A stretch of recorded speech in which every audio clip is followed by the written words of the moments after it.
Hello everyone, this is Nirbhay Vishnoi. I welcome you all. आप सभी का स्वागत है। और लास्ट क्लास है हमारी प्रपोजिशन की, फोर्थ क्लास है। टॉप 200 क्वेश्चंस हम कर रहे हैं 2026 के एग्जाम्स के लिए। जैसे स्टेनो और सीजल का एग्जाम आ रहा है तो 2026 के एग्जाम्स के लिए टॉप 200 क्वेश्चंस कर रहे हैं। 135 समथिंग हमने कुछ कर लिए थे, 135 कुछ समथिंग हमने कर लिए थे। आगे कुछ क्वेश्चंस हम देख लेते हैं। और टॉप 200 का 180 के समथिंग कुछ क्वेश्चंस हैं, और कुछ मैंने काट दिए थे बीच में से जो जो रिलेवेंट मुझे नहीं लग रहे थे। बाकी अगर आपने इससे पहले की क्लासेस नहीं देखी तो एक पार्ट 1, पार्ट 2, पार्ट 3 ज़रूर देख लीजिएगा। ज़्यादा टाइम वेस्ट नहीं करूँगा, शुरुआत करते हैं क्वेश्चन से ही। और ज़्यादा बड़ी क्लास नहीं होगी, छोटी ही क्लास होगी। हालांकि एक नंबर, अच्छा ये पुरानी वाली PDF है। हमें स्टार्ट करना था 135 से, है ना? तो नहीं, 52 53 तक शायद जो क्वेश्चन था। तो टाइम वेस्ट हम बिल्कुल नहीं करेंगे। हालांकि आपको धीरे धीरे, जैसे कि आप मेरे साथ पढ़ रहे हैं, तो आपको ये बात तो समझ में आ गई होगी कि समय मैं बिल्कुल बर्बाद नहीं करता हूँ, बिल्कुल वेस्ट नहीं करता हूँ। सीधे सीधे हम पढ़ते हैं, ज़्यादा टाइम हम नहीं लगाते हैं किसी भी प्रकार से। ठीक है, 136 की बात करते हैं। This is a story. ये एक स्टोरी है। मैं पूछूं कैसी स्टोरी है साहब? मेडअप। मेडअप होता है मनगढ़ंत कहानी। ठीक है, जब आप कहते हैं कोई आपने जो है कोई कहानी आपने अचानक बना ली। मम्मी ने पूछा कहाँ गया था, अब तुम ऐसी जगह कहीं गए थे जहाँ बता नहीं सकते हो, या किसी ऐसे दोस्त के पास गए थे जिसके पास जाने से मार पड़ती है, तो तुमने कुछ बना दिया। अरे बताऊँ क्या हो गया था, पूछो मत, एक बार की बात है, ऐसा हुआ। ये हम बहुत करते थे।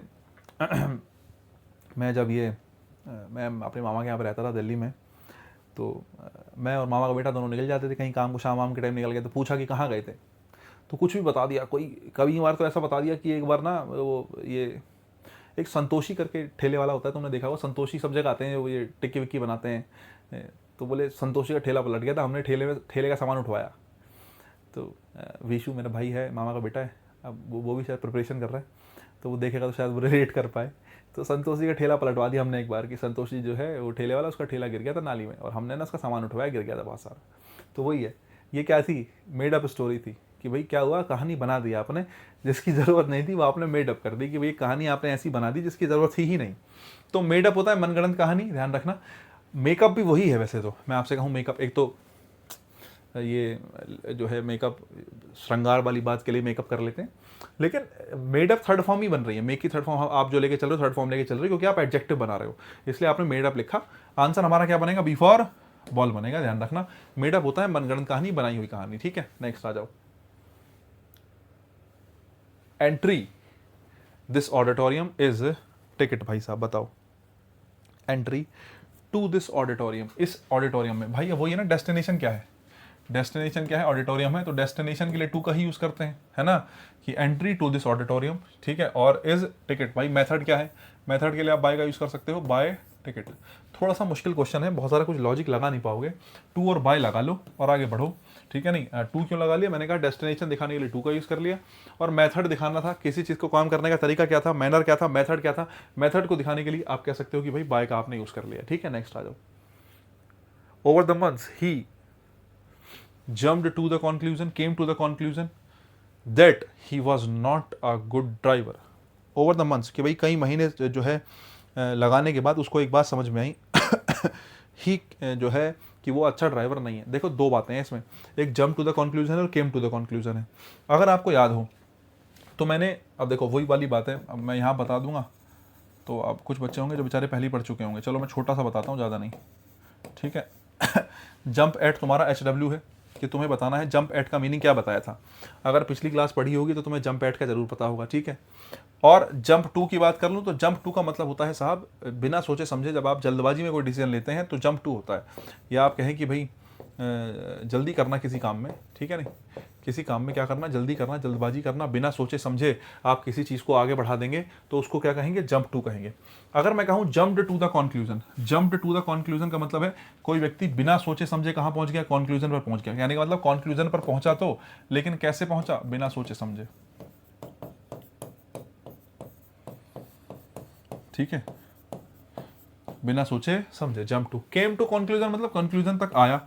कम का मतलब किससे है? आने से है। कहाँ तक आया? कंक्लूजन तक आया। बाकी वाज लाया गया, मजबूर करा गया तो अलग है। दो ही ऑप्शन काम के हैं, jump to conclusion, came to conclusion. लेकिन अब आप बिना सोचे समझे नहीं कह सकते, क्योंकि उसने सेंटेंस में एक लाइन लिख दी, ओवर द मंथ्स। बोले ओवर द मंथ्स मतलब कई महीने लगे, और उस कई महीने लगने के बाद उसको ये समझ में आया that he was not a good driver, कि वो अच्छा ड्राइवर नहीं है, बहुत टाइम लग गया। तो अगर एक दिन 2 दिन में आ जाता तो आप कहते कि बहुत जल्दी समझ में आ गया भाई इसको, तो एकदम कंक्लूजन में पहुंच गया, अच्छी बात है कि तू अच्छा ड्राइवर नहीं है, लेकिन ओवर द मंथ्स कई महीने लगे। अगर कई महीने लगे तो तुम डायरेक्ट नहीं आए हो, तुमने जंप नहीं करा है, तुमने जल्दबाजी नहीं करी है, you have taken enough time. तो वही बात है तो कि over the months he came to the conclusion that he was not a good driver. Answer बनेगा बी फॉर बॉल। बाकी जंप एट क्या होता है मुझे बताना। अगर तुम सोच रहे हो कि भाई ये कहाँ से आया, तो जंप टू और जंप एट को लेके एग्जाम्पल भी कराया है पिछली क्लास में, ध्यान रखना 1 और 2 वाली क्लास में कराया है, हालांकि आज तो हम चौथी क्लास कर रहे हैं। नेक्स्ट देखिएगा, दिस अलमीरा इज मेड, मैंने आपको बताया साहब मेड के साथ क्या यूज करते हैं, अगर फिजिकल चेंज है तो ऑफ लगाते हैं, मेड ऑफ, ठीक है। फिजिकल चेंज, ठीक है, अगर मैं मेड की बात करूं तो फिजिकल चेंज के लिए क्या लगाते हैं, मेड ऑफ, ठीक है। Chemical change, from. अगर आपको लगता है कि केमिकल चेंज है तो केमिकल चेंज के लिए किसका यूज करेंगे साहब, फ्रॉम का यूज करेंगे। केमिकल चेंज का मतलब है ऐसा चेंज जहां से आप वापस नहीं आ सकते हो। दूध से दही का बनना, खोया या जो है दूध से खोया मावे का बनना, दूध से मावा बना लोगे, मावे से वापस दूध नहीं बना सकते, तो वही है, उसको केमिकल चेंज कहेंगे। ठोक पीट के, तोड़ फाड़ के, शेप दे के तुमने कोई चीज़ चेंज कर ली, वो फिजिकल चेंज है। जैसे प्लास्टिक है साहब, आपने प्लास्टिक को तोड़ा और ये पेन बना दिया है, तो ये प्लास्टिक की पिघला के फिर प्लास्टिक बना लो, अंदर की चीज़ हटा दो एक बार को, बोले अंदर कुछ होगा नहीं।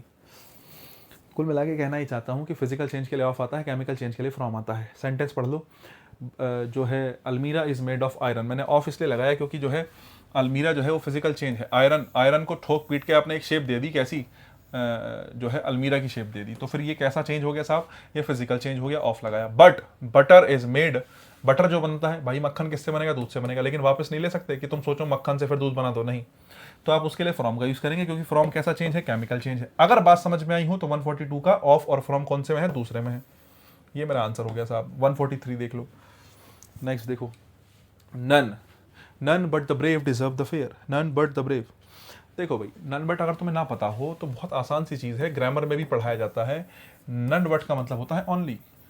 कभी मैं आपसे पूछूं कि नन बट क्या है, तो नन बट का मतलब किससे होता है, ओनली से होता है। कभी भी कहीं तुम नन बट देखो, उसका मतलब निकालो ओनली से। अब जरा सेंटेंस पढ़ के देखो, only the brave deserves the fair, ठीक है, नहीं, only the brave deserves the fair, तो केवल ब्रेव ही डिजर्व करता है, केवल बहादुर लोग ही डिजर्व करते हैं। तो आप यहाँ पर नन बट द ब्रेव का मतलब ओनली कहना चाह रहे हो।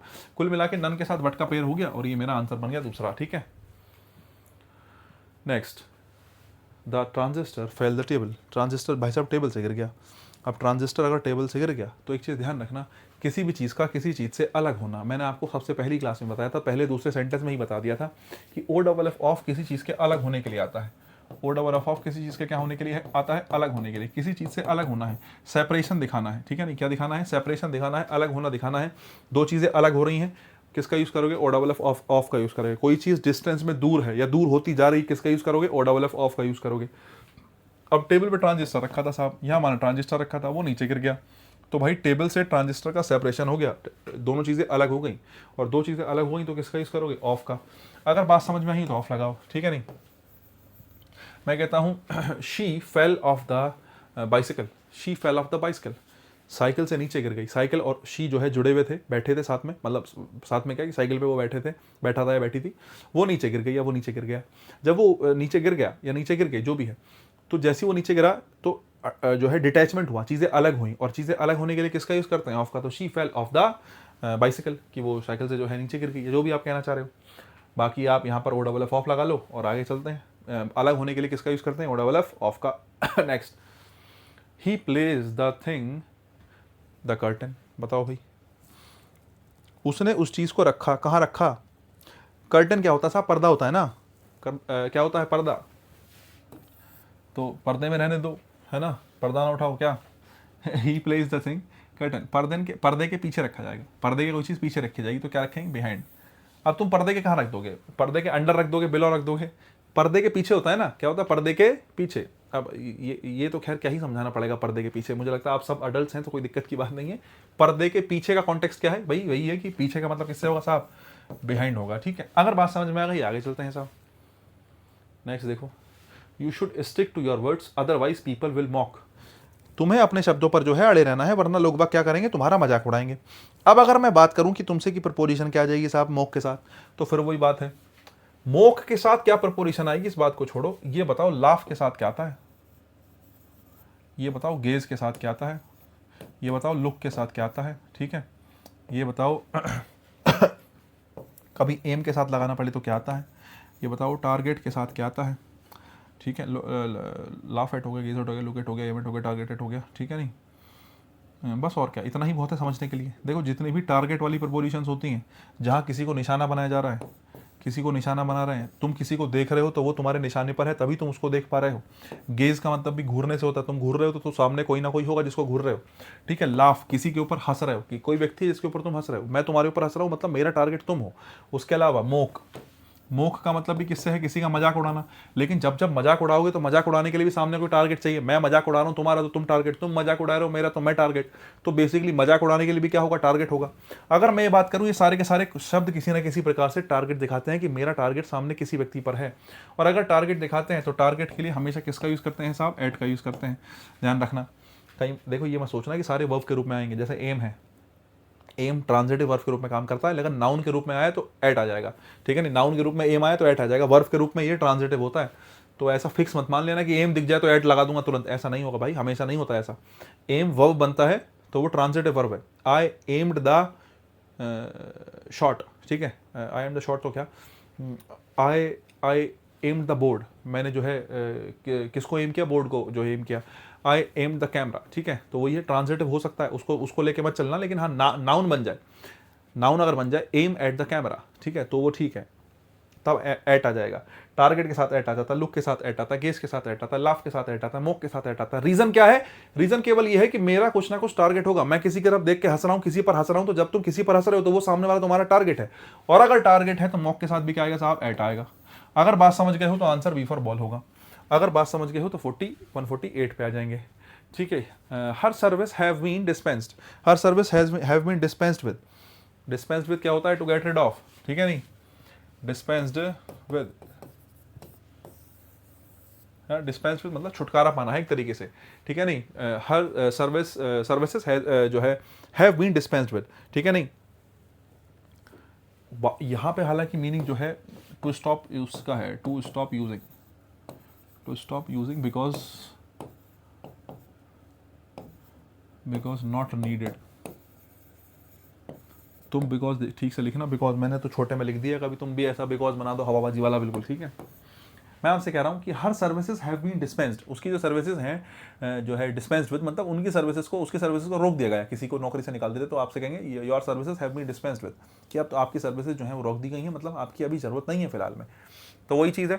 तो डिस्पेंस के साथ किसका यूज़ करेंगे साहब, विद का यूज़ करेंगे। बाकी इसका मीनिंग गेट रिड ऑफ से भी निकलता है, मैं आगे आ गया क्या, हाँ, बाकी इसका मीनिंग छुटकारे पाने से भी निकल सकता है, समझे। अगर मैं पूछूं कि गेट रिड ऑफ से निकल सकता है तो लिख लेना, टू गेट रिड ऑफ, छुटकारा पाना, ठीक है, to get rid of.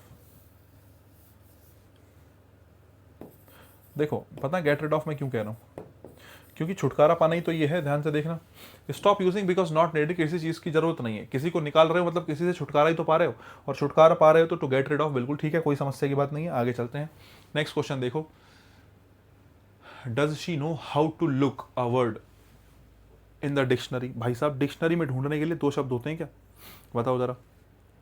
Dictionary में ढूंढना और ढूंढना, ठीक है नहीं, डिक्शनरी में ढूंढना और ढूंढना। देखो अगर मैं कहूं लुक फॉर, लुक फॉर होगा ढूंढना, ठीक है। मैं आपसे कहूं लुकअप, लुकअप भी क्या है, ढूंढना। लेकिन किस में ढूंढना साहब, कहाँ गया, डिक्शनरी में। किस में ढूंढना, डिक्शनरी में। ढूंढना तो है लेकिन किस में ढूंढना है, डिक्शनरी में ढूंढना है। कोई चीज़ डिक्शनरी में ढूंढ रहे हो लुकअप है, कोई चीज़ डिक्शनरी में ढूंढ रहे हो लुकअप है, ठीक है नहीं। बाकी नॉर्मली किसी कोई जो है कोई किसी को ढूंढ रहा है, जैसे तुम कहीं गए तो तुम्हें तुम्हारा दोस्त नहीं मिल रहा, तो मैं कहता हूँ कि भाई I was looking for you, या Ram was looking for you, कि राम तुम्हें ढूंढ रहा था, तो उसका मतलब नॉर्मल किसी को ढूंढ रहा है। आई was looking up a word, मैं क्या हूँ, एक शब्द ढूंढ रहा था, कहाँ, इन द डिक्शनरी, डिक्शनरी में। तो कॉन्टेक्स्ट कुल मिला के यही कहना चाहता हूँ कि दोनों जो है अलग अलग ढूंढ रहे हैं। डिक्शनरी में ढूंढना अप है, नॉर्मली के लिए फोर आता है। अब इसके साथ बोले भैया लुक की बहुत सारी फ्रेजल वर्ब्स हैं, अरे पिछली क्लास में लिखवा दी, बार बार लिखवाने का कोई फायदा नहीं है। आपने एक बार लिख ली होंगी, या कोई बच्चा जो कंटिन्यूस पढ़ रहा है उसको मुझे लगता है क्लियर हो गई होगी बात, ठीक है। आ जाओ, the Rajputs always fought the last man, Rajput हमेशा जो है कहाँ तक जो है लड़े हैं, लास्ट व्यक्ति तक। तो यार अप टू टिल तो टाइम के लिए आ जाएगा। Rajput always fought for the last, नहीं लास्ट आदमी के लिए, राजपूत लास्ट आदमी के लिए लड़े हैं, या आप ये कहना चाहो राजपूत जो है वो लास्ट आदमी तक लड़ा है, जो भी राजपूत व्यक्ति थे वो लास्ट आदमी तक जो भी बचा वो भी लड़ा है अपने हक के लिए, अपनी लड़ाई के लिए। तो आप ये कहना चाहेंगे कि Rajputs fought to the last man. यहाँ पर फॉट टू जो है लिमिट को दिखा रहा है, फॉट टू जो है किसको दिखा रहा है, लिमिट को दिखा रहा है, ठीक है, लिमिट या एक्सटेंशन दिखा रहे हो किसी बात का कि कोई चीज़ कितनी एक्सटेंड हुई। तो राजपूत ऑलवेज फॉट टू, वो हमेशा लड़े, कहाँ तक लड़े साहब, लास्ट मैन तक, है ना, लिमिट और एक्सटेंट ऑफ अ एक्शन, ठीक है, किसी एक्शन का किसी लिमिट का एक्सटेंट होना, कहाँ तक वो एक्सटेंट हुआ। तो Rajput always fought to the last man, आप ये कहेंगे 151 का। चलूँ साहब आगे, नेक्स्ट देखो, प्लीज पे, देखो प्लीज पे और एक सेंटेंस ही हो गया।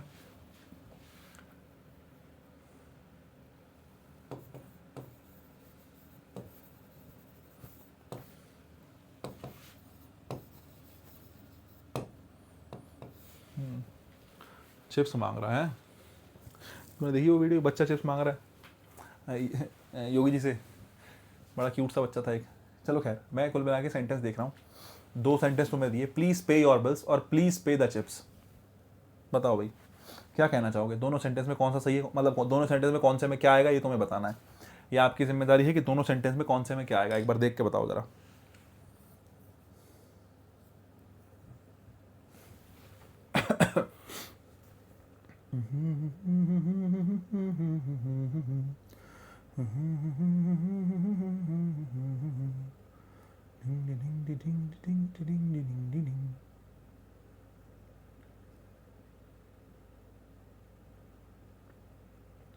देख पाए, नहीं देख पाए, समझ पाए, नहीं समझ पाए। इतने अच्छे अच्छे कमेंट करते हो तुम भाई साहब, जो सराहना है आपकी बहुत ज़्यादा अच्छे कमेंट्स के लिए, ठीक है, करते रहा करो, हालांकि मुझे भी अच्छा लगता है, ऐसी बात नहीं, जितना मुझसे हो पाता है रिप्लाई भी करता हूँ, है ना, लगे रहा करो, कोई समस्या नहीं है, यही मेरा मोटिवेशन है। कोई अभी ऐसा तो कोई ऐसा बहुत तगड़ा मोटिवेशन है नहीं कि मैं तुमसे कहूँ कि मुझे पता नहीं क्या मिल जा रहा हो, ऐसा तो कुछ नहीं है, लेकिन हाँ यही मेरा मोटिवेशन है कि तुम जो है अप्रिशिएट कर देते हो, अच्छे से बोल देते हो कि हाँ ठीक है, उसी में स्वाद है और क्या है। आ जाओ जरा, मैं आपसे कहूँ प्लीज़ पे योर बिल्स, प्लीज़ पे योर बिल्स, अपने बिल्स जो है वो पे करो साहब, मान लेते हैं साहब बिल्स पे कर दें। देखो एक चीज़ ध्यान रखना, जब तुम्हें बिल्स ही पे करने हैं तो पे जो है ट्रांजिटिव वर्ब है, ध्यान रखना, पे कैसी वर्ब होती है, ट्रांजिटिव वर्ब, और अगर पे ट्रांजिटिव वर्ब है तो योर बिल्स उसका क्या बनेगा, ऑब्जेक्ट बनेगा, क्या बनेगा, ऑब्जेक्ट बनेगा। अगर ये उसका ऑब्जेक्ट बनेगा तो बीच में किसी प्रकार की कोई प्रपोजिशन की जरूरत नहीं है, आंसर बनेगा नन। मैं आपसे कहता हूँ क्या करो, क्या पे करना है, पे वॉट, क्या पे करना है, बिल पे करना है। तो एक बात बताओ, इस पे का वॉट का रिप्लाई, पे वॉट क्या पे करना है, बोले जी बिल पे करना है, क्या वॉट का रिप्लाई नहीं है, पे वॉट क्या पे करो, बोले जी बिल, योर बिल पे कर दो, योर बिल, आपका बिल, अपना बिल पे कर दो, तो वॉट का रिप्लाई है योर बिल। अगर तुम ये बात समझे कि वॉट का रिप्लाई है तो वॉट का रिप्लाई हमेशा ऑब्जेक्ट होता है, इसका मतलब वर्ब ट्रांजिटिव है और अपना ऑब्जेक्ट लेगी, और ऑब्जेक्ट लेगी तो नन आएगा, एक बात। दूसरी बात, प्लीज पे द चिप्स, मैं तुमसे कहूँ क्या पे कर दो, चिप्स पे कर दो, या चिप्स के लिए पैसे, जो चिप्स के लिए जो पैसे देने हैं वो पे कर दो। तुमने चिप्स लिया, चिप्स के लिए जो पैसे देने हैं वो पे करो। तो तुम चिप्स पे करोगे या चिप्स के बदले पैसे पे करोगे, चिप्स के बदले पैसे दोगे, बोले जी 10 रुपए का चिप्स है, लो जी 10 रुपए हो गए, तो please pay for the chips. और एक और बात, बोले भैया 4 ही क्यों आया, मैंने आपको बता दिया था पिछली क्लास में, अभी नहीं बताऊंगा बहुत डिटेल में, फिर वही बात है कि पिछली क्लास देखनी पड़ेगी, ठीक है। क्या प्लीज पे, पे यहाँ पर पे का मतलब है प्लीज पे फॉर, यहाँ पर फॉर का मतलब है किससे, चेंज से। और मैंने आपको बताया अगर किसी एक चीज़ को दूसरी चीज़ में चेंज करा जा रहा है, किसी चीज़ को चेंज करा जा रहा है तो चेंज करने के लिए प्रपोजिशन फॉर ही आती है। किसी एक चीज़ के बदले दूसरी चीज़ ली जा रही है, फॉर है। या चिप्स मिल रहे हैं किसके बदले, पैसे के बदले, हालांकि यहाँ पैसे मेंशन नहीं करेंगे, लेकिन तुम्हें पे करना है तो तुम्हें चिप्स पे नहीं करने, चिप्स के बदले पैसे पे करने हैं, तो वही चीज़ है, ये एक प्रकार का चेंज है, बदलाव है। तो पे फॉर द चिप्स, किसके बदले, चिप्स के बदले पैसे दे दो साहब, ठीक है। आ जाओ जरा, बात समझ में आई। कुल मिला के दोनों सेंटेंस ध्यान रखना, आंसर हमारा नन होगा क्योंकि वहां पर बिल की बात चल रही है।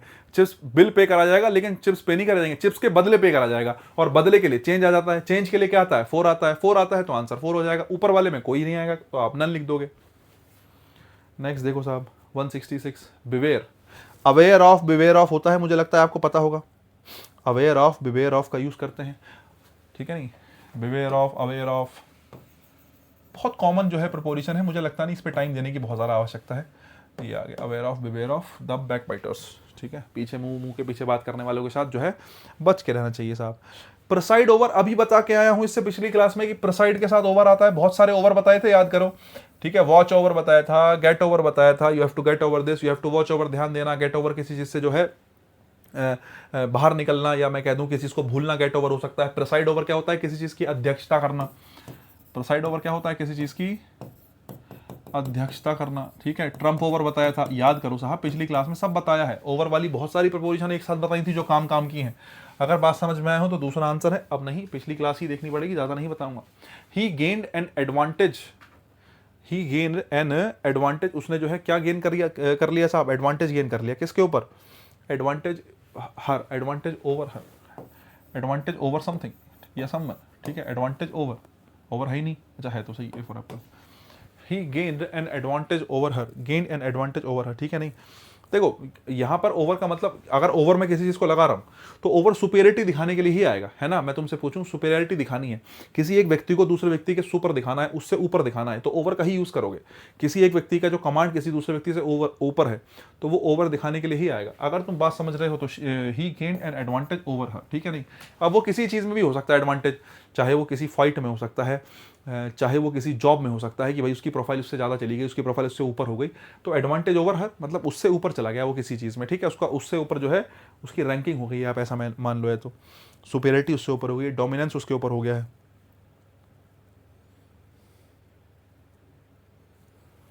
नेक्स्ट देखें भाई, स्टोर, अब ये इन्फेस्टेड विद रेट्स होता है भाई, किसी चीज से, किसी हार्मफुल चीज से भरा होना इन्फेस्टेड विद होता है। अब मैं तुमसे कहूँ ये क्वेश्चन पहले आ गया, बिल्कुल आ गया, पहली क्लास में था क्वेश्चन ये इन्फेस्टेड विद।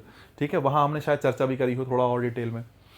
किसी को चाय पर बुला रहे हो तो क्या कहोगे, she invited him to tea, she invited him to tea. किस पर बुलाया, चाय पर बुलाया तो टू टी कह लेंगे आप। ठीक है, नहीं नेक्स्ट आ जाओ 160। In the dark she knocked, in the dark she knocked, भाई बढ़िया सेंटेंस है यार। देखो भाई,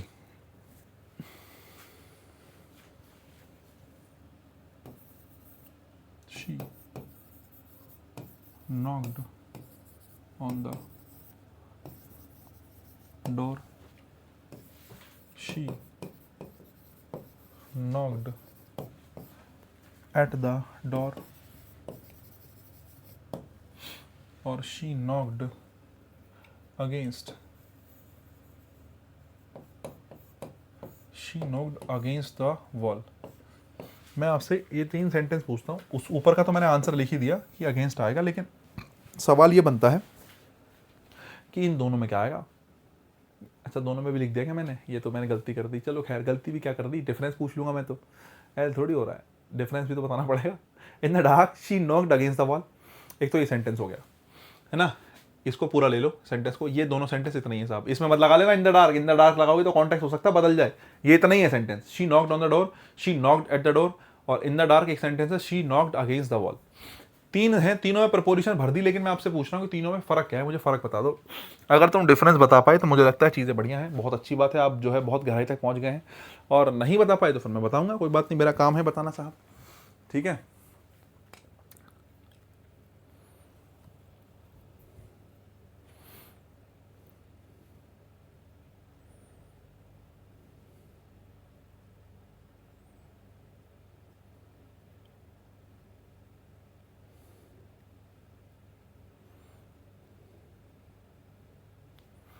चलो ज़्यादा समय नहीं दे पाऊंगा, ठीक है, इतना ही दे पाऊंगा जितना दिया है। देखो एक तो है कि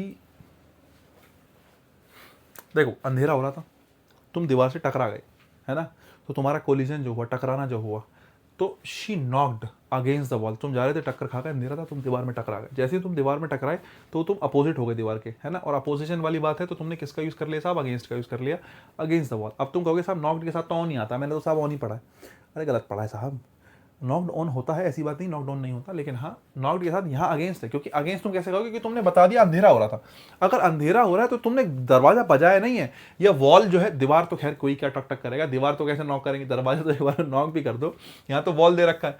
अगर वॉल है तो वॉल तो नॉक हुई नहीं होगी, वॉल से वो टकरा गया होगा, और टकराया तो कोलिजन जो है तो अगेंस्ट दीवार के टक कर, विरुद्ध है ना एक दूसरे के, टकरा रहे हैं, अपोजिट हैं, तो टकराने के लिए किसका, अगेंस्ट का यूज़ करेंगे, क्योंकि अगेंस्ट का यूज़ जो है इस कोलिजन के लिए कर सकते हैं, अपोजिशन को दिखाने के लिए कर सकते हैं। तो तुम दीवार से टकरा गए तो तुमने अगेंस्ट लगाया, आंसर बना डी फॉर डॉग। फिर मैंने थोड़ी सी और बात करी, हम कहते हैं she knocked on the door और she knocked at the door, दोनों बातें ठीक हैं। नॉक्ड ऑन द डोर और नॉक्ड एट द डोर, दोनों बातें ठीक हैं। अब मैं आपसे कहूँ कि दोनों में क्या फ़र्क है, तो नॉक्ड ऑन द डोर तो normal, I knocked on the door. अब इसका पर्पस कुछ भी हो सकता है क्या, जैसे माना कि मैं किसी को बजा के दिखा रहा हूँ दरवाज़ा और मुझे दरवाज़ा बजा के भागना है, टिक टिक भागो, ठीक है, क्यों, शरारत कर रहे हैं बचपन की, normal knocked on the door. या मुझे कोई आवाज़ निकालनी है साहब, दरवाजे बजा के मुझे जो है कुछ टक टक टक टक की आवाज़ तुम दिखाना चाह रहे हो, तो तुमने नॉक कर दिया, ठीक है। ये नॉर्मल किसी पर्पस के लिए नॉक कर दिया, तो नॉक्ड ऑन द डोर हो गया। I knocked on the door, ठीक है, नहीं, to wake him up, I knocked on the door to wake him up, मैंने उसको जगाने के लिए दरवाजे को नॉक किया, आवाज़ हुई और वो जाग गया।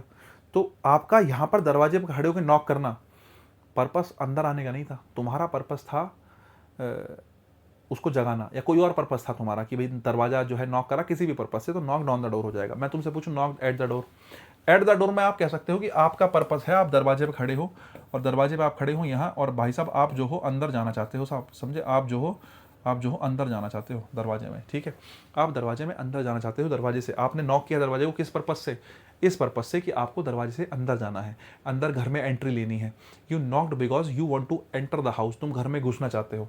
किसका यूज़ करोगे, एट का, ठीक है। जनरल पर्पस के लिए आप किसका यूज़ कर सकते हो, नॉट का, कि मुझे अंदर नहीं जाना है, मुझे तो मजे लेने साहब, इसको जगा देना है, कुछ और करना है, ठीक है, नहीं, तो वो नॉक्ड ऑन हो सकता है। किसी चीज़ को जनरली जो है नॉक करना, टक टक करना ऑन है, पर आप एग्जैक्ट लोकेशन पर खड़े हो, अंदर जाने के लिए एट है। और मैं आपसे कहूँ कि दीवार से टकरा जाना अगेंस्ट के लिए किसका यूज़ कर सकते हैं, ऑन का। बाकी एट की जगह पे ऑन आ सकता है, कोई दिक्कत की बात नहीं है। तुम सोचो कहीं अंदर जाने के लिए आप एट का यूज़ कर ही नहीं सकते, नहीं, ऐसा नहीं है, अंदर जाने के लिए भी ऑन का यूज़ कर सकते हैं। लेकिन अगर मैं पूछूँ कभी तुमसे कन्फ्यूजन हो जाए कि साहब ऑन और एट आएगा, तो तब तुम्हारे पास थोड़ी सी बात होनी चाहिए कि ऑन और एट में क्या फ़र्क है। बाकी वैसे कोई दिक्कत नहीं, दोनों बातें ठीक है, बिल्कुल कोई समस्या नहीं है, ठीक है। अगला वाला बटन खुद ही दब गया है मेरे पीछे लगते ही। भाई क्या होता है फैमिलियर, कोई किसी व्यक्ति से फैमिलियर है, कोई किसी चीज़ से फैमिलियर है, यहाँ पर लोकेलिटी से है। फैमिलियर विद और फैमिलियर टू, देखो फैमिलियर टू अ पर्सन होता है, फैमिलियर टू पर्सन होता है, ठीक है, पर्सन तो क्या, समवन समथिंग लिख लेते हैं, ठीक है। फैमिलियर टू क्या होता है, समवन होता है, और फैमिलियर विद समथिंग होता है। अगर तुम बात समझे कि फैमिलियर विद समथिंग होता है, तो यहां पर लोकेलिटी की बात चल रही है, लोकेलिटी समवन तो नहीं है, समथिंग ही है, और समथिंग के लिए किसका यूज करेंगे, विद का यूज करेंगे, ठीक है। हर फेस इज नॉट फैमिलियर, अब फिर वही बात आ गई, अभी बताया फैमिलियर पर्सन के लिए, तो अगर पर्सन की बात हो तो पर्सन के लिए टू आता है। बोले भैया कहाँ, पीछे लिखा है ना, एक क्वेश्चन पीछे ही, फैमिलियर टू समवन। अब समवन में कौन है, एनीवन ही आ गया, ठीक है, नेगेटिव था इसलिए आपने एनी लिख दिया, और कोई बात नहीं है, नेक्स्ट आ जाओ। ही टेक्स प्राइड हिज नॉलेज, यार ये बढ़िया सेंटेंस है भाई, बहुत ही बढ़िया सेंटेंस है, ठीक है। अगर तुम्हें बात समझ में आनी है तो उसके लिए तुम्हें 3 सेंटेंस की आवश्यकता है, ठीक है। अब ये शीट ऐसी इसलिए क्योंकि ये टैब में बनाई गई है, समझे, वरना तो मैं पूरी शीट लगा देता, क्योंकि बाद में ऐड करी, जब मैंने क्वेश्चन ब्रीफिंग में मतलब थोड़ा मैंने नज़र मारे तो मुझे लगा कि यहाँ से ये बात समझने की है, तो मैंने 3 सेंटेंस डाल दिए, ठीक है। कई बार ऐसा होता है कि दिमाग में नहीं आ पाता सेंटेंस, तो मैंने 3 सेंटेंस सोच समझ के डाले। अब तुम्हारा काम है कि इसको प्रपोजिशन को फिल कर दो साहब, अभी तुम्हारा काम है कि प्रपोजिशन को क्या कर दो, फिल कर दो। अभी तुम्हारा काम है कि प्रपोजिशन को क्या कर दो, फिल कर दो। अगर तुम बात समझे हो तो ज़रा एक बार मुझे तीनों का आंसर बता दो कि भैया मेरे हिसाब से ये आंसर होना चाहिए, ठीक है।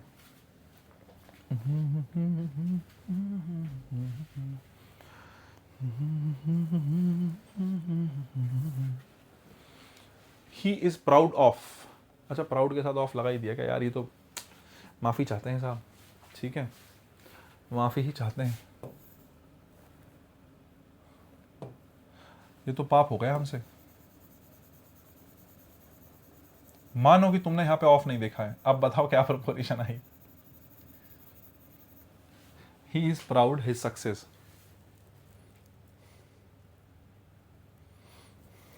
देखो एक बात देखना, किसी चीज पर गर्व करना जो है प्राउड है, ठीक है, नहीं, देखो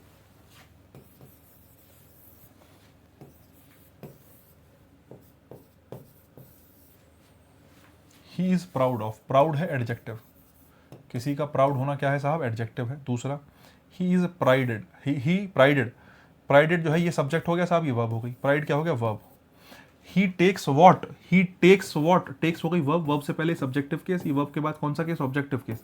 अगर ये ऑब्जेक्ट है गाइज तो ऑब्जेक्ट का मतलब नाउन या प्रोनाउन होगा, मतलब यहाँ पर प्राइड क्या है, नाउन है। भाई साहब प्राउड एडजेक्टिव होता है, प्राइड की सेकंड फॉर्म बना दी, प्राइडेड वर्ब है, और यहाँ प्राइड क्या भी बनता है, नाउन भी बनता है। समझने की बात यह है, अगर प्राउड है एडजेक्टिव तो ऑफ आएगा, अगर प्राइड वर्ब बना है तो ऑन आएगा, अगर प्राइड नाउन बना है तो इन आएगा। ये तीन बातें तुम्हें ध्यान रखनी पड़ेंगी साहब, ऐसे काम नहीं चलेगा। ये तीन बातें तुम्हें ध्यान रखनी पड़ेंगी साहब, ऐसे काम नहीं चलेगा। अगर तुम मेरी बात समझे हो, अगर तुम मेरी बात समझे हो, ठीक है, तो तुम्हें दिक्कत नहीं आनी चाहिए। आ जाओ जरा, ठीक है। क्या बता दिया मैंने, अगर प्राइड नाउन बनेगा तो इन आएगा, ही टेक्स प्राइड इन, ठीक है। और प्राइड अगर वर्ब बना होगा तो ऑन आएगा, प्राइड अगर प्राइड का एडजेक्टिव प्राउड होता है, प्राउड एडजेक्टिव हुआ तो ऑफ आएगा। अब बोले भैया हमें तो यही पहचानना है कि वर्ब कैसे बनेगा और नाउन कैसे बनेगा, तो फिर कुछ ना हो सकता भैया, ठीक है, मुश्किल काम है। तुम्हें पता होना चाहिए यार क्या वर्ब है क्या नाउन है, इतनी तो पहचान हो। अगर कोई बच्चा एसएससी वाला देख रहा है और उसे लग रहा है कि मुझे पहचान में भी दिक्कत है, मेरी इंग्लिश कमज़ोर है, कोई बात नहीं, सबकी होती है, हमें भी नहीं थी पहचान एक ज़माने में, जेन्युइन बता रहा हूँ, झूठ नहीं बोल रहा हूँ। कभी सोचो बोले मास्टर तो फेंक रहे हैं, ऐसा कुछ नहीं है, हमें भी एक टाइम में पहचान नहीं थी। लेकिन अभी के लिए मैं इतना कह सकता हूँ, आइडेंटिटी वाली क्लासेस करा रखें यूपी टेट के लिए। अगर तुम्हें आइडेंटिटी आती नहीं, तुम्हें पहचान नहीं आती, तो जाके आइडेंटिफिकेशन की क्लास देख लो, तुम्हारी इतनी मदद हो जाएगी, इतनी मदद हो जाएगी कि तुमने सोची ना होगी, समझे नहीं, तुमने जेन्युइनली नहीं सोचा होगा कि तुम्हारा आइडेंटिफिकेशन, तुम्हारी पहचान इतनी मजबूत हो सकती है, शब्दों को पहचानने की जो है तुम्हारी पकड़ इतनी मजबूत हो सकती है जिसकी कोई हद नहीं। तो मैं यही कहना चाह रहा हूँ, अगर आइडेंटिफिकेशन नहीं आता है तो आइडेंटिटी वाली बहुत सारी क्लास है, यूपी टेट का फोल्डर खोलो, प्लेलिस्ट खोलो, उसमें जाके आइडेंटिटी बेस्ड क्वेश्चन है, identity noun, identity adjective, identity adverb, वो देख लेना। बाकी फिलहाल प्राइड के साथ ऑन है, प्राइड के साथ इन है। बात अगर समझ में आ गई हो तो क्वेश्चन देखो, ही टेक्स प्राइड, फिर से वही बात है, नाउन है ना, टेक हो गई वर्ब, ये हो गया सब्जेक्ट, ये हो गई वर्ब, ये हो गया नाउन। अगर ये नाउन हो गया साहब तो हमने किसकी बात करी थी, देख लो, नाउन के रूप में किसका यूज करते हैं, इन का यूज करते हैं, वर्ब के रूप में ऑन का यूज करते हैं, नाउन के रूप में इन, वर्ब के रूप में ऑन, नाउन के रूप में इन, वर्ब के रूप में ऑन। रट लो साहब, ऐसे काम नहीं चलेगा, ठीक है। तो he takes pride in his knowledge, अगर इन हिज नॉलेज है तो आंसर क्या बनेगा साहब, ऑफ, ये बी फॉर बॉल बनेगा। हालांकि अगर मैं देखूं तो ऑन तो आया नहीं ऑप्शन में, हालांकि ऑप्शन में ऑन नहीं आया, लेकिन कोई बात नहीं, मेरा काम तो समझाने का था, मैंने आपको बताया। ये देखिएगा नेक्स्ट, और ये देखिएगा नेक्स्ट, 164 देखो साहब, जल्दी से बताओ क्या आएगा।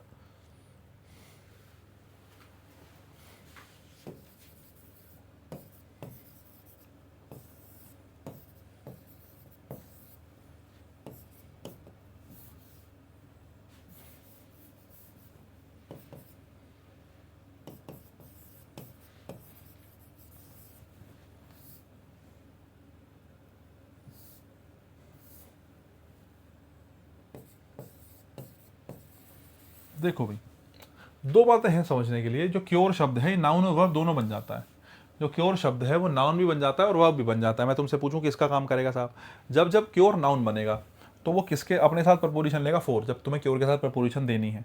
क्योर अगर वर्ब बनेगा तो अपने साथ ऑफ लेगा, इन जनरल तो ऐसा ही होता है।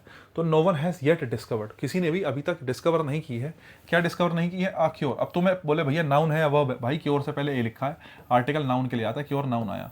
अगर क्योर नाउन है तो नाउन जब जब क्योर बनता है तो फोर, क्योर फॉर क्या, द कॉमन कोल्ड। आंसर बनेगा C for cat, sorry B for ball, answer क्या बनेगा, बी फॉर बॉल। नेक्स्ट देखो साहब, his son went abroad, his son went abroad last year, और आपने कहा कि अब्रॉड से पहले बताओ क्या आएगा। अच्छा मैं तुमसे दो तीन क्वेश्चन पूछ लेता हूँ अगर ऐसी बात है तो, क्योंकि मैं मानूंगा तो हूँ नहीं। हिज सन वेंट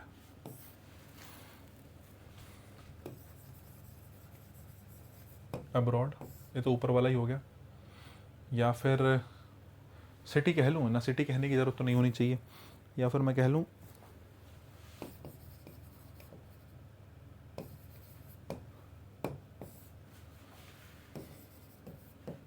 बहुत पूछा जाता है भाई, इनके इनके बीच का डिफरेंस बहुत पूछा जाता है।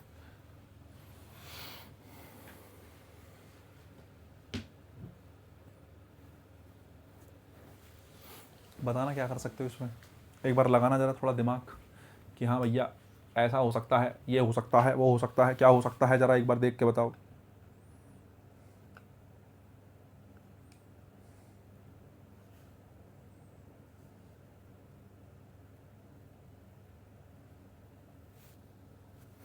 देखो अगर तुम समझदार होंगे, तुम थोड़ा दिमाग लगा रहे हो कि दोनों सेंटेंस मैंने दिए हैं और तुम सोच समझ पा रहे हो, तो मैं तुम्हें एक बात कहना चाहता हूँ साहब, मैं तुम्हें ये कहना चाहता हूँ, हिज सन वेंट अब्रॉड में प्रपोजिशन की कोई आवश्यकता नहीं है। कारण ये है कि प्रपोजिशन की आवश्यकता इसलिए नहीं है क्योंकि अब्रॉड जो शब्द होता है जाति से एडवर्ब होता है। ये अब्रॉड जो शब्द होता है जाति से क्या होता है, एडवर्ब होता है। और ध्यान रखना वर्ब के लिए किसका यूज़ करते हैं, एडवर्ब का। तो इस वर्ब को जोड़ने के लिए क्या आएगा साहब, एडवर्ब आएगा। अब तुम कहो भैया एडवर्ब आया तो प्रपोजिशन, ना ना ना। आप प्रपोजिशन की डेफिनेशन क्या होती है मैं तुमसे पूछूं। प्रपोजिशन का काम होता है अपने बाद में आए नाउन या प्रोनाउन को अपने से पहले आए नाउन, प्रोनाउन, एडजेक्टिव या फिर वर्ब के साथ जोड़ना, रिलेट करना। मैं तुमसे पूछूं what is the definition of preposition. आज प्रपोजिशन की डेफिनेशन ही देख लें, बोले इतने प्रपोजिशन पढ़ लिए 165 क्वेश्चन पे आ गए, डेफिनेशन क्या है। डेफिनेशन ये है कि प्रपोजिशन अपने ऑब्जेक्ट को, मतलब अपने साथ आए नाउन या प्रोनाउन को अपने पहले आए किसी नाउन, किसी प्रोनाउन, किसी एडजेक्टिव या किसी वर्ब के साथ रिलेट करने का काम करती है। अब इसको अंग्रेजी में सुन लेना चाहो तो, लेकिन बेसिक डेफिनेशन यही है। या मैं कहूँ एक शब्द में तो preposition is a relating word, जो रिलेट करने के काम आए। लेकिन अगर मैं डिटेल में बात करूं तो प्रपोजिशन अपने बाद आए नाउन या प्रोनाउन को अपने से पहले आए नाउन, प्रोनाउन, एडजेक्टिव या वर्ब के साथ रिलेट करने का काम करती है। एक चीज और, प्रपोजिशन जो है नाउन, प्रोनाउन, एडजेक्टिव और वर्ब को रिलेट कर रही है। मैंने यहां पे क्या ऐड नहीं करा, मैंने यहां पे एडवर्ब ऐड नहीं करा। यहां से तुम्हें ध्यान रखने के लिए मिलता है कि एडवर्ब्स को ऐड करने के लिए प्रपोजिशन की आवश्यकता होती ही नहीं है। एडवर्ब को जोड़ने के लिए प्रपोजिशन की जरूरत ही नहीं है। वर्ब आई है और वर्ब को अपना एडवर्ब चाहिए, तो यहां पे किसी प्रपोजिशन की कोई आवश्यकता नहीं है। आंसर बनेगा नन।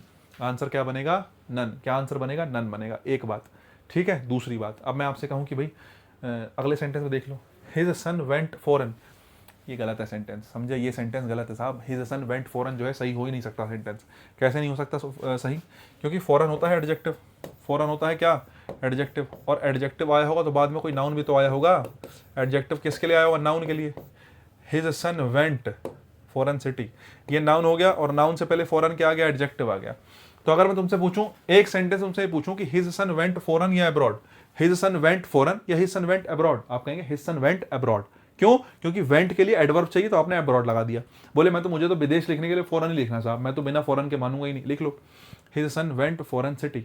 फॉरेन एडजेक्टिव है, तो अगर एडजेक्टिव है तो किसके लिए आएगा, नाउन के लिए, तो मैंने नाउन ऐड कर दिया है ना। और सिटी कॉमन नाउन है तो उसके लिए आर्टिकल लगा दिया। तो आपने कहा his son went a foreign city. अब ठीक है, आप प्रपोजिशन लगाएंगे यहाँ पे। क्यों लगाएंगे साहब प्रपोजिशन, क्योंकि प्रपोजिशन अपने बाद में आए नाउन को अपने पहले आई वर्ब के साथ रिलेट करने का काम करता है। अपने बाद में आए नाउन को अपने पहले आई वर्ब के साथ रिलेट करने का काम करता है। अब यहाँ पर प्रपोजिशन की जरूरत होगी, ऊपर प्रपोजिशन नहीं चाहिए, यहाँ प्रपोजिशन चाहिए। चाहिए तो क्यों चाहिए, हिज सन वेंट कहाँ चला गया, went to a foreign city. ठीक है साहब। अब वही बात है कि ये डेस्टिनेशन है और डेस्टिनेशन के लिए क्या आता है, टू आता है। बात समझ में आ गई हो तो इसका आंसर नन है। लेकिन तुम्हें यहाँ से फॉरेन और अब्रॉड का डिफरेंस देखने के लिए पता चल गया होगा, पेपर में बहुत पूछा जाता है दोनों में क्या डिफरेंस होता है, जो कि मैंने क्लियर कर दिया है। ज़्यादा नहीं करेंगे वार्तालाप, आगे चलेंगे, ठीक है नहीं। बीमारी से मरने के लिए साहब, ठीक है नहीं, बीमारी से मरने के लिए डाइड ऑफ मलेरिया कह लो। वैसे इसमें समझने के लिए बहुत कुछ है, हालांकि अभी रहने दो, ठीक है। डाइड ऑफ मलेरिया, मेरे पास एग्जाम्पल है, कभी प्रपोजिशन पढ़ाऊंगा तब पढ़ाऊंगा, अभी दिमाग में आएगा नहीं बहुत ज़्यादा कुछ ऐसा, ठीक है। और बिना एग्जाम्पल के मज़ा नहीं आता। Many people have died of malaria, ठीक है नहीं, ध्यान रखना।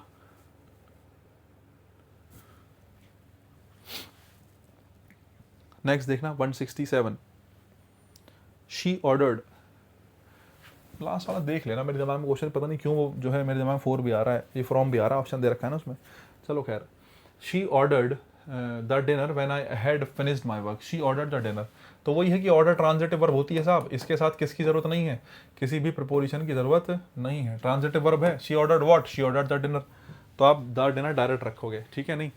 किसी चीज़ के लिए उत्सुक होना कीन ऑन होता है, the young man is very keen on cycling, ठीक है नहीं, तो कीन के साथ हमेशा ऑन आता है। ये वाले सवाल पहले भी कई बार आ चुका है कीन ऑन, और मैं बता भी चुका हूँ, पेपर में बहुत पूछा जाता है।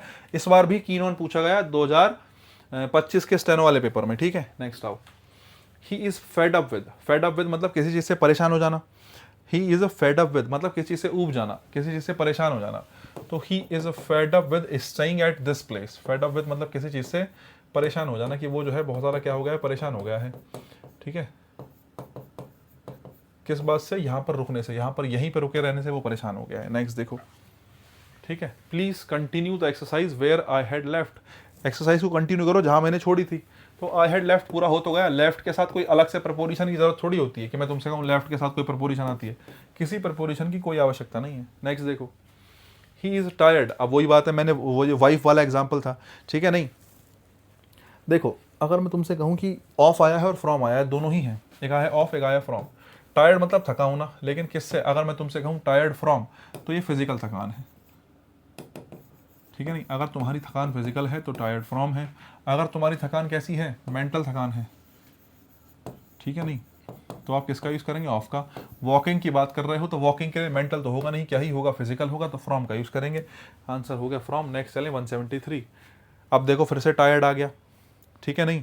अब की बार leading such an ideal life. Leading such an ideal life कैसा है, ये कैसी थकान है, ये मेंटल थकान है साहब, ठीक है नहीं। कैसी थकान है, मेंटल थकान है। और मेंटल थकान के लिए किसका यूज़ करते हैं, ऑफ का यूज़ करते हैं।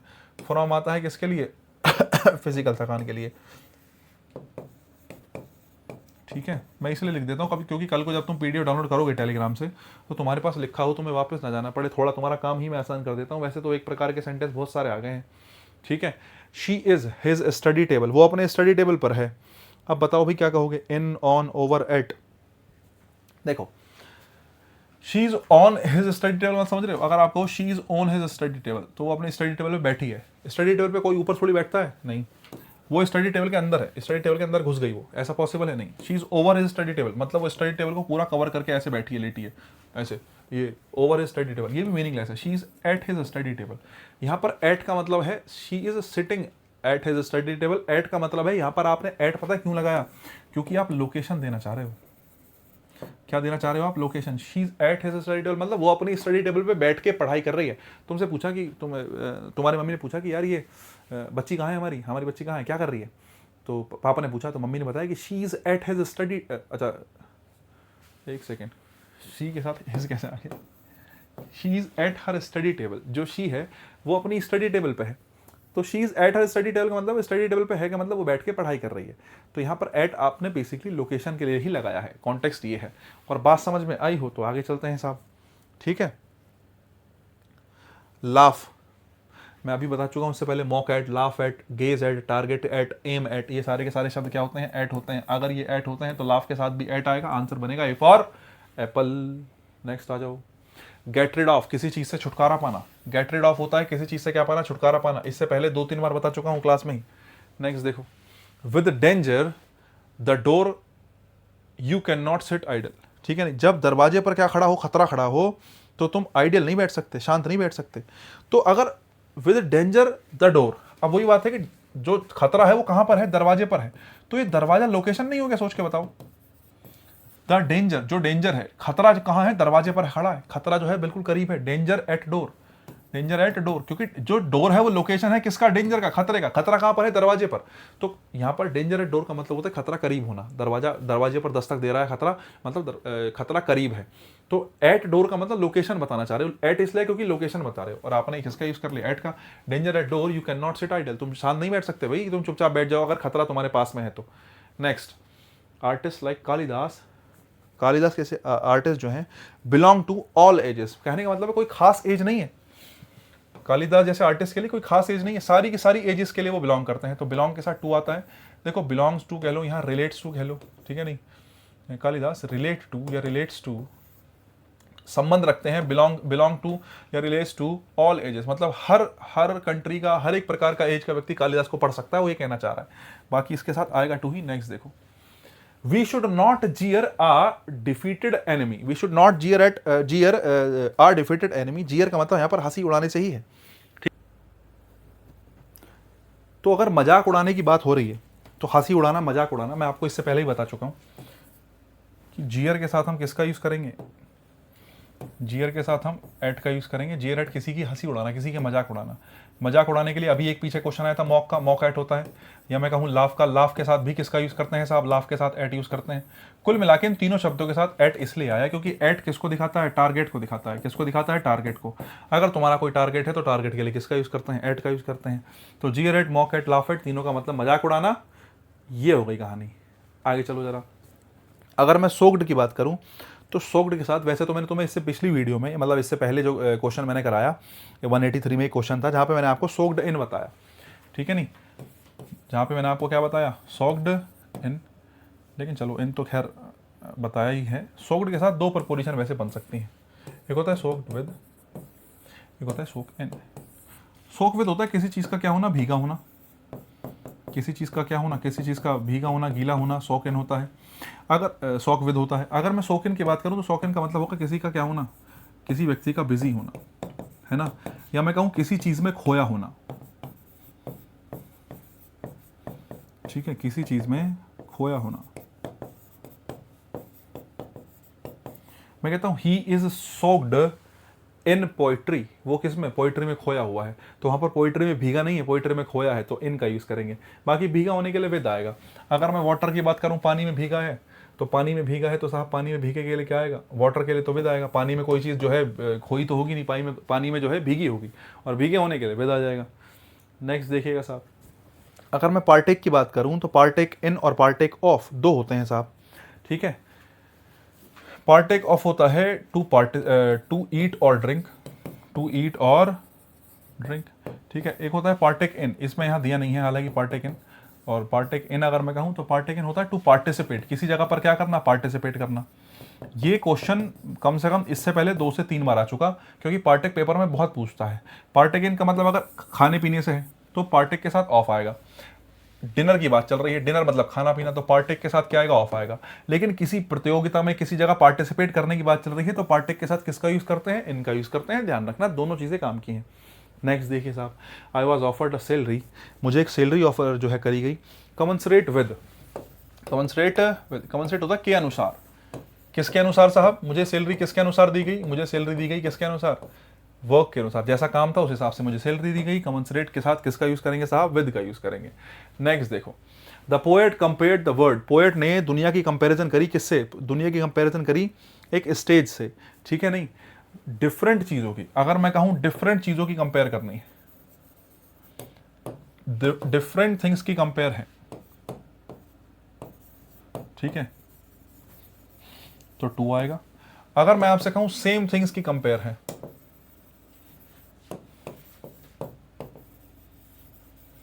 ठीक है, जैसे मैं कहूं तुमने अपनी नोटबुक की कंपेयर पड़ोसी की नोटबुक से करी कि यार मेरी नोटबुक तो ज़्यादा साफ है, तेरी नोटबुक तो बड़ी खराब लग रही है, बड़ा गंदा लिखा है तूने, तो कंपैरिजन हो गई नोटबुक की नोटबुक से।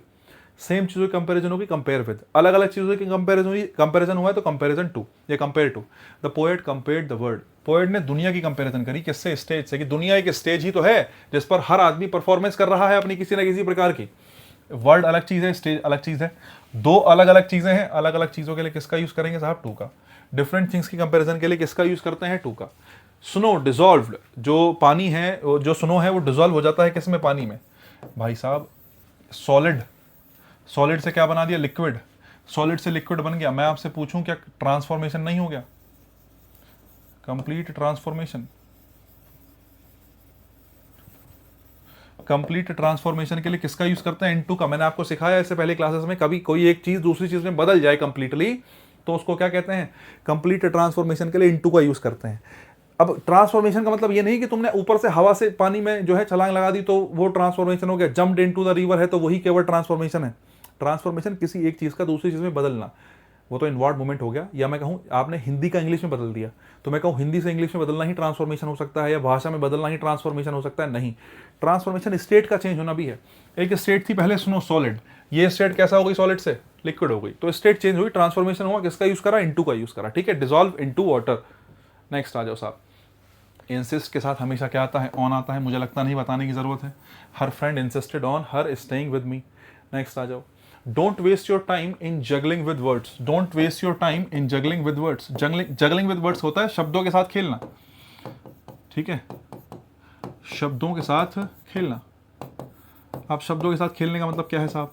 मैंने आपसे जैसे कहा कि भाई डोंट जगल विद वर्ड्स, ठीक है, या he is juggling with words, वो शब्दों के साथ खेल रहा है। मैंने कुछ और कहा लेकिन वो कुछ और कहने की कोशिश कर रहा है, या मैंने कुछ और कहा वो कुछ और समझाने की कोशिश कर रहा है। तो ये कहानी है। तो जगलिंग विद वर्ड्स ये कहानी बनेगी कुल मिला के कि शब्दों के साथ खेलने का मतलब है जगलिंग विद वर्ड्स। आप किसका यूज करेंगे? विद का यूज करेंगे। एज इसको फ्रेज याद रखो या इडियम आप इसको याद रखो। What is $1 equivalent to?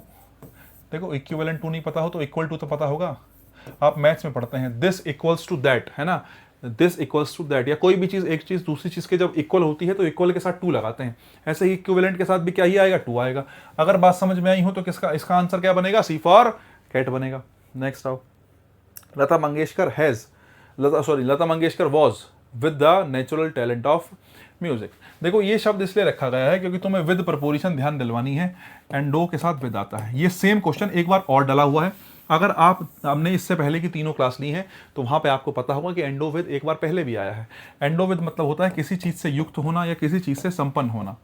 किसी चीज से युक्त होना, कोई चीज तुम्हारे अंदर भरी है, कूट कूट के भरा होना, या किसी चीज से क्या होना? संपन्न होना। संपन्न मतलब आप समझते होंगे मुझे लगता है, किसी चीज से एकदम कंप्लीटली भरा होना। क्या होता है साहब? किसी चीज से संपन्न होना, युक्त होना, ये सब के सब क्या होते हैं? ये हमारे इसका मतलब होता है एंडो विद। और एंडो विद होता है तो हमारा आंसर क्या बनेगा? सी फॉर कैट बनेगा। कहना क्या चाह रहे हो? लता Mangeshkar was endo with. Lata Mangeshkar जो है वो उनके अंदर जो है वो संपन्न है किसमें? एक नेचुरल टैलेंट से संपन्न है, या उनके अंदर नेचुरल टैलेंट कूट कूट के भरा है। किस चीज को लेके भरा है? म्यूजिक को लेके, ठीक है। अब तो खैर है नहीं, बात पुरानी हो गई है, लेकिन बात बिल्कुल सही है। देखो साहब, taking exercise regularly is conducive. Conducive होता है सहायक, और किस चीज के लिए सहायक है? Conducive to health. हेल्थ के लिए बहुत आवश्यक है साहब, ठीक है। नहीं, कंड्यूसिव टू हेल्थ, कंड्यूसिव होता है सहायक। अब फिर वही बात है, मैं पूछूं क्या हुआ ऐसा कि भैया सहायक जो है टू लगाया? अरे इसके सहायक होने का, एक्सरसाइज के रिसीवर कौन है? रिसीवर तो हेल्थ ही है। जो सहायता मिलेगी, जो मदद मिलेगी, किसको मिलेगी? शरीर को मिलेगी। रिसीवर हो गया हेल्थ, हेल्थ रिसीवर हो गया। बस इतनी सी कहानी है। बात समझ में आ गई? तो जरा एक बार देखो साहब, अगर चाहते हो पीडीएफ लेना तो टेलीग्राम पे आ जाओ। चाहते हो कुछ भाई छोटा मोटा रील देख लो मेरे से रिलेटेड, या मैं कुछ बना रहा हूँ, अभी तो फिलहाल नहीं डाली लेकिन डालूंगा, इंस्टाग्राम पे आ जाओ। कुछ बात करनी है इस पे आ जाओ, ठीक है। उसके अलावा मेरा जो है पर्सनल हैंडल है निर्भय _विश्नोई करके, मैं उसमें खड़ा मिल जाऊंगा आपको फोटो में कहीं ऐसा, तो मेरे से वहाँ से कनेक्ट हो सकते हो। निर्भय विश्नोई पे आ जाओ, निर्भय इंग्लिश पे आ जाओ, यहाँ पे आपको रील्स वगैरह मिल जाएंगी। मेरे पर्सनल हैंडल में मेरी पर्सनल चीज़ें मिलेंगी, वहाँ कुछ नहीं। ये आप पढ़ाई के लिए यही जो है इंस्टाग्राम का हैंडल ले सकते हो। पीडीएफ टेलीग्राम पे मिलेगी, वहाँ जाओ। और बस मिलते हैं ब्रेक के बाद। आज के लिए इतना ही रखते हैं। मुझे लगता है टाइम कितना हो गया है? टाइम हो गया है भाई साहब, हाँ ठीक हो गया है टाइम। तो मुझे लगता है 55 मिनट के आसपास, 50 मिनट हो गई है, बहुत है। प्रोपोजिशन भी कंप्लीट हो गई है। और इसके बाद मैं कल से स्टार्ट करूँगा सीजल के कुछ क्वेश्चंस। बहुत दिनों से चल रहा है कि सीजल स्टेनो वालों के लिए काम आएंगे। प्रीवियस ईयर क्वेश्चन कराता हूँ सीजल के, जितने भी क्वेश्चन आए सारे के सारे डिस्कस करेंगे, सारे के सारे सॉल्व करेंगे। कल से करते हैं चर्चा सीजल को लेके। आज के लिए इतने रखते हैं, मिलते हैं ब्रेक के बाद। Tata bye bye everyone, good night.